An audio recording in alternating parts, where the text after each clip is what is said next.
You know, if you really want to understand a high-stakes industry like luxury real estate, you've got to look inside the playbook of its biggest players. So today, we're diving into the strategy of a true juggernaut, Kirman, to see how he operates and, more importantly, what he thinks is coming next. Let's get right into it. Okay, first things first, let's just talk about scale. The number you're looking at right now, that is $19 billion. That's Kirman's total career sales. A figure that tells you right off the bat we are looking at someone at the absolute pinnacle of their industry. And look, this isn't just about the sheer volume of sales. It's about these absolutely monumental deals. He was a key broker in the sale of the infamous The One mega mansion. And yeah, that went for a staggering $141 million. These are the kinds of properties he's moving. But he is not just a solo act, not even close. He's a leader. Today, his brokerage, Christie's International Real Estate Southern California, is a force of roughly 350 agents. To put that in perspective, that's more than double the size of the already massive team he had back when he was at Compass. So how did he get here, and where is he going? Well, we're going to break down his entire playbook into 5 key parts. First, we'll meet the man behind the numbers. Then, we'll look at his high-tech toolkit. After that, we'll see how he's fighting the industry status quo, get his take on the mansion tax problem, and finally, get a little peek at what's on the horizon. All right, let's start with the man himself. I mean, we've seen those incredible numbers, right? They paint a really clear picture of how he went from being one of the country's top agents to a genuine, industry-defining force. And his recent trajectory has just been explosive. In 2020, he got mainstream famous on CNBC's Listing Impossible. Then, just 2 years later, he takes this huge leap and launches his own firm. And get this, just 1 year after that, in 2023 alone, his firm sold $2 billion in real estate. It's a total masterclass in how to leverage success to build an empire. So, how does a titan in what's always been a traditional people business handle the rise of technology? Well, Kirman's approach is actually fascinating. It's this blend of just full-throttle adoption and some very deliberate caution.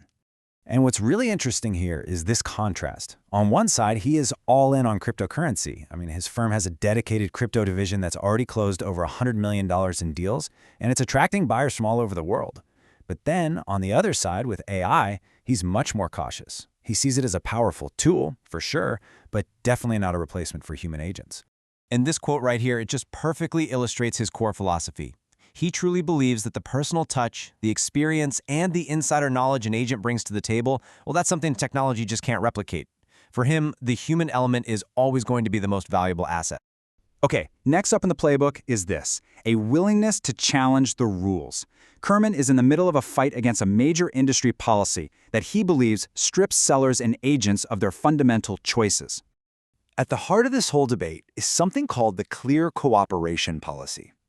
Basically, it's a rule that says if a property is marketed publicly at all, it has to be submitted to the main industry database, the MLS, within 1 business day. Kirman's argument against this is actually pretty simple. It should be the seller's choice. He argues that real estate just isn't one size fits all. I mean, think about his high-profile clients, celebrities, billionaires, they often demand privacy. And on the flip side, some buyers actually prefer to purchase homes that haven't been plastered all over the internet for security and other personal reasons. This quote really sums up his position perfectly. So the key point for Kirman is that this is an issue of autonomy, the right of a seller and their agent to control their own strategy, especially when privacy is so important. Now, shifting gears a bit, not all battles are internal to the industry. Kirman is also taking on a huge external force that he believes is actively damaging the Los Angeles market, the so-called mansion tax. And he does not mince words on this. He calls the tax one of the biggest mistakes the California voters ever voted into law. I mean, that's a powerful statement that shows you just how strongly he feels about its impact. So why is he so against it? Well, according to Kirman, the tax, which by the way was designed to fund affordable housing, has actually backfired big time. He claims it created this deep chill in the market that scared away developers and totally stalled new construction.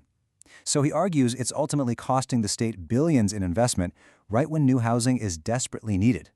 So, we've seen how he built his empire, how he uses tech, and how he fights for his principles. For our final section, let's look forward. What's next when you've already reached the top of the mountain? It's a question you gotta ask, right? When you've achieved this kind of success, do you just coast? Or do you start looking for the next mountain to climb? Well, for Kirman, it seems to be the latter. He's teasing a brand new venture, something completely independent of his brokerage. Now, he's staying pretty tight-lipped on the details, but he believes this new concept is going to be revolutionary. That tells you the entrepreneurial fire is still burning pretty bright. And that brings us to our final thought here. When you look at Aaron Kirman's playbook, it really raises a fundamental question about the entire industry. His whole career seems to embody this tension between embracing cutting-edge tech and at the same time doubling down on the irreplaceable value of human connection. So the real question is, which one will ultimately define the future?